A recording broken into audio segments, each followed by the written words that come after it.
Hello, a couple days ago I decided to look at a PDF file and I was thinking, okay, alright, this is 2025. By now, Linux's PDF reader has to have a built-in dark mode, but it doesn't. I scrolled through this and it's just endless white page after white page and it's really annoying to my eyeballs. So I went into preferences and I looked this up and it doesn't have anything that talks about theme or going with a system theme. So I started thinking to myself, Linux has been around for a long ass time. They gotta have at least one or two PDF readers by now that support dark mode. And I bumped into Night PDF on FlatHub. And I started thinking, well, I really don't want to fork over 3.5 gigs to install this 100 megabyte program. So I went to the home page and I found out they have installs for Windows, Linux, and Mac. And they also have app images. This is a good program and it works well when it works, but it does have drawbacks.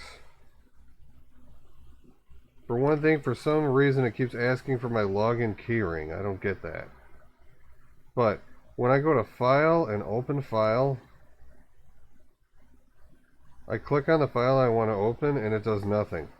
But if I take the same file and drag it onto the program, all of a sudden it opens.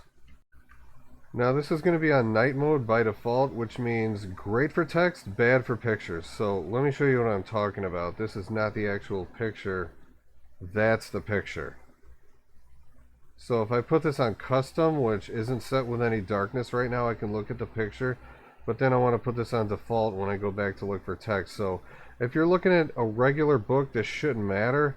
Like, this is Journey to the Center of the Earth by Jules Verne. And this book just doesn't have a lot of illustrations. It may not have any illustrations. I haven't seen any so far. But, oh here, let me turn that off. But this looks really nice. If you go on FlatHub, Bookworm and Foliate both have dark mode, but I have not tested those yet, so I'm not sure how good they are. I'm going to shut up now. I just wanted people to know that there are PDF readers with dark mode on Linux, so you don't have to burn your eyeballs all the time. Thank you for watching. I'll see you guys soon.